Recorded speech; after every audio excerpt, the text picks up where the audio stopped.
प्रभु यीशु मसीह के मधुर नाम में आप सबको मेरा प्यार भरा नमस्कार। आज का दिन आपके लिए आशीषों से भरा हो। परमेश्वर का वचन सजीव और अटल है। परमेश्वर का वचन मनुष्य को जीने की नई राह दिखाता है, प्रसन्नता से भर देता है। परमेश्वर का वचन हमें बुद्धिमान बनाता है और हमारे हर एक कामों को सफल बनाता है। परमेश्वर के वचन में ऐसा लिखा है, भजन संहिता 119 का 93 में, मैं तेरे उपदेशों को कभी न भूलूंगा, क्योंकि उन्हीं के द्वारा तूने मुझे जिलाया है। तो आइए हम सुने भाई यशविंदर के द्वारा एक शब्द आपके साथ।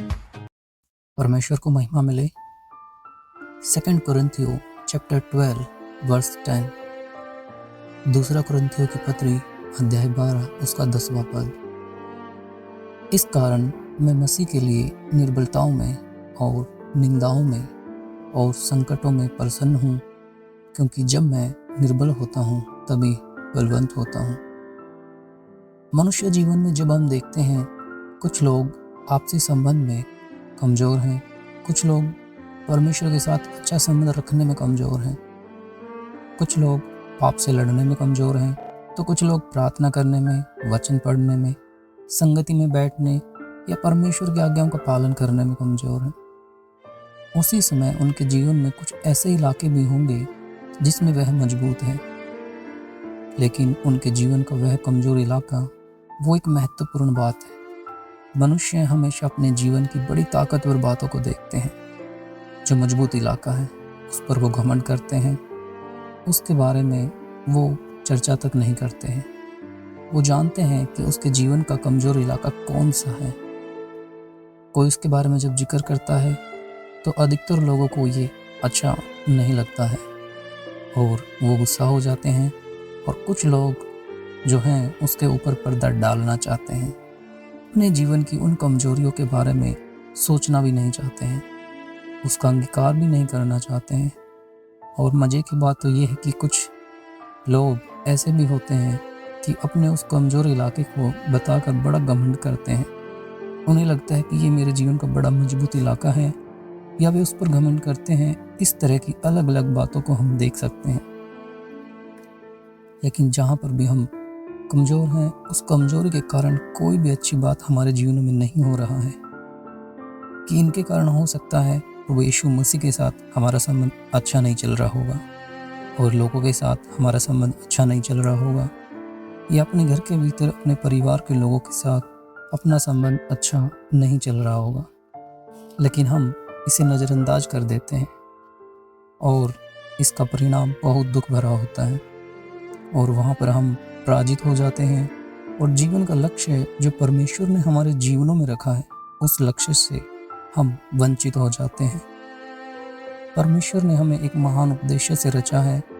हमारे सामने एक लक्ष्य उसने रखा है, और उस लक्ष्य की तरफ बढ़ने के लिए परमेश्वर हमें सामर्थ्य देता है। और परमेश्वर अपने संपूर्ण दिल से ये चाहता है कि हम उस लक्ष्य को प्राप्त करें, और हमारे जीवन को, उस उद्देश्य को इस धरती पर पूरा करके हम अपने में भी बहुत लोगों के लिए एक आशीष का कारण बने रहें। यही परमेश्वर की इच्छा है। लेकिन हम इससे वंचित इसलिए रह जाते हैं क्योंकि इन कमज़ोर इलाकों पर हम ध्यान नहीं देते हैं। कोई भी मनुष्य अपने जीवन के कमज़ोर इलाके को पहचानेगा और उसको परमेश्वर के सामने लेकर आएगा, उसको कबूल करेगा। हाँ प्रभु, मैं यहाँ कमज़ोर हूँ, इस इलाके में मैं बलवंत नहीं हूँ, इस इलाके में मैं शत्रु से हार जा रहा हूँ। क्योंकि हर मनुष्य के कमज़ोर इलाके में अंधकार की ताकत आक्रमण करती है। हमारे मजबूत इलाके में शैतान को पता है आक्रमण करेगा तो वह हार जाएगा, वहाँ पर वो जीतेगा नहीं। लेकिन जो हमारी कमज़ोरी है, उस इलाके में जब अंधकार की ताकतें कार्य करती हैं तो हम पराजित हो जाते हैं। आगे बढ़ना हमारे लिए मुश्किल हो जाता है।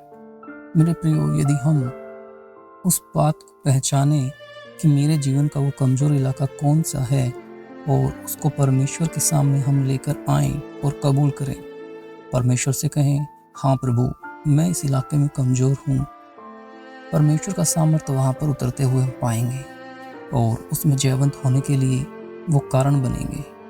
लेकिन हमसे होता हुआ जिसे हम नज़रअंदाज करते हैं, वो बात यह है कि हम अपनी कमज़ोरी को छिपाना चाहते हैं, या वो किस कारण है ये बोलकर किसी और के ऊपर उसका दोष डालना चाहते हैं। लेकिन किसी के ऊपर दोष न डालते हुए हम अपनी कमजोरियों को प्रभु के सामने लाएंगे तो परमेश्वर का सामर्थ्य वहाँ पर उतरते हुए देखेंगे और वहाँ पर हम मजबूत हो जाएंगे। शत्रु उस इलाके में फिर हमें आक्रमण नहीं कर सकेगा। सोच कर देखिए, अपने जीवन में परमेश्वर के साथ हमारा व्यक्तिगत संबंध क्या वो मजबूत चल रहा है? किसी बुरी आदत के कारण या समय को ठीक से हम इस्तेमाल ना करने के कारण या जिन चीज़ों से हमें दूर रहना चाहिए उन चीज़ों से दूर ना रहने के कारण, जो हमारी कमजोरी है उसके कारण प्रभु के साथ हमारा व्यक्तिगत संबंध अच्छा नहीं चल रहा होगा। जितना करीब हम परमेश्वर के जाएंगे उतना ही शांति से, उसकी सामर्थ्य से, उसके आनंद से वहाँ हम भरेंगे। जितना ज़्यादा प्रभु यीशु मसीह हमारे जीवन में रियल हो जाएगा, उसके करीब जाएंगे, उसके असीम सामर्थ्य से हम भरपूर हो जाएंगे। हम अकेले नहीं हैं इस दुनिया में, परमेश्वर की उपस्थिति में हम जीवन बिताने के लिए हो जाएंगे। परिवार के अंदर सोच के देखिए, हो सकता है अपनी पत्नी, पति या बच्चों के साथ या भाई बहनों के साथ हमारा रिश्ता अच्छा नहीं चल रहा होगा। कोई एक कमजोरी जो हमारे जीवन के इलाके में है, हो सकता है हमारा घमंड होगा, हो सकता है हमारा स्वार्थ या अभिलाषाएं होंगी, हो सकता है किसी की भलाई को देखकर हम खुश नहीं हैं, ये एक कारण होगा। कोई न कोई एक कारण हमारे जीवन में कमज़ोर पड़ने के कारण हमारे परिवार के अंदर भी रिश्ते खराब हो जाते हैं। और सोच कर देखिए, उससे क्या फ़ायदा मिलता है हमें। जब भाई बहनों से जो प्यार मिलता है, माता पिता से जो प्यार मिलता है, पति पत्नी जब आपस में प्यार करते हैं तो जो गर्माहट परिवार के अंदर होती है, जो आनंद परिवार के अंदर होता है और जो शांति और उन्नति जो परमेश्वर हमारे जीवन में देता है, इन सब चीज़ों से किसी कमजोरी के कारण हम वंचित हो जाते हैं। पतरस जब यीशु मसीह के सामने आकर बैठा, उसके जीवन का एक कमजोरी की उसे डर लग गया था और जैसे कि चाहता था वैसा नहीं हुआ। इसके कारण उसने प्रभु यीशु मसीह का 3 बार इनकार किया और वो प्रभु से दूर हो गया और प्रभु के सामने आने के लिए उसकी हिम्मत न हुई। लेकिन जब उसके सामने एक दिन प्रभु यीशु मसीह आ गया, यीशु मसीह की आंखों में आंखें डालकर पतरस ने कहा, प्रभु तू सब कुछ जानता है, मेरे जीवन की हर एक कमजोरी को तू जानता है। मैं कहाँ पर कमज़ोर हो गया था और क्या क्या उसके कारण मेरे जीवन में हुआ, तू सब जानता है। यहाँ तक कि तुझे छोड़कर और तेरे मकसद को छोड़कर फिर से पुराने काम में उतरने के लिए मैं मजबूर हो गया था। तेरी सूली की सामर्थ्य को और मैं तेरे मृत्युंजय की सामर्थ्य को नहीं समझ सका। तू सब कुछ जानता है। प्रभु यीशु मसीह, तू सूली पर जो मरा और मृतकों में से जी उठा है, इसके पीछे के परमेश्वर के उद्देश्य को मैं समझ नहीं सका। लोगों के जीवनों को उद्धार के रास्ते पर लाने के लिए तेरा दिया हुआ उस बलिदान को मैंने तुझ समझा। अपने फायदे के लिए, अपनी स्वार्थ अभिलाषा के कारण सब कुछ मेरे साथ अच्छा चलना चाहिए, कोई भी बुरी बात का मैं सामना नहीं करना चाहता।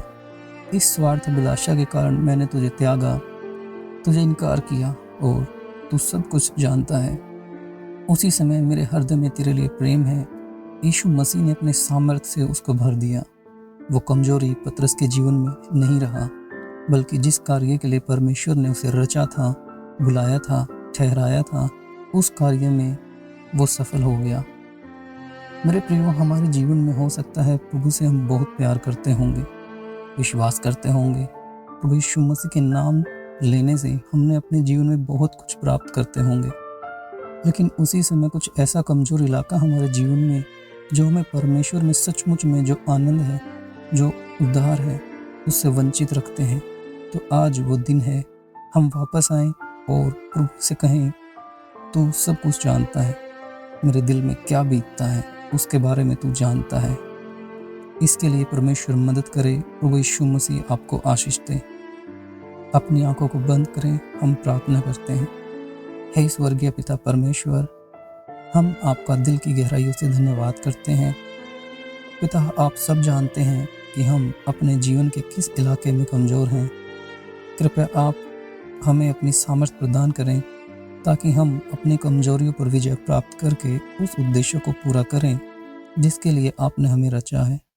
प्रार्थना को प्रभु यीशु मसीह के अति श्रेष्ठ नाम से होकर मांगते हैं। आमीन और आमीन। प्रभु ने हमारी प्रार्थना सुनी, इसके लिए प्रभु को धन्यवाद की भेंट चढ़ाएं। धन्यवाद यीशु। मेरी यही प्रार्थना है कि आप अपनी कमजोरियों पर परमेश्वर की सामर्थ्य से विजय हासिल करें, ताकि हम उन कामों को पूरा कर सकें जो परमेश्वर ने हमारे लिए ठहराए हैं। मिलते हैं फिर एक नए वचन के साथ। आप सबको जय मसीह की। एक बार फिर से वही बात जो अक्सर कहता आया हूँ, अपना मसीह जीवन जियो ऐसा कि दुनिया जीना चाहे आपके जैसा। ऐसे ही और भी नए संदेश सुनने के लिए नोटिफिकेशन आई बेल को दबाएं, वीडियो को लाइक करें और चैनल को सब्सक्राइब करें और इस संदेश को अपने दोस्तों के साथ शेयर करें।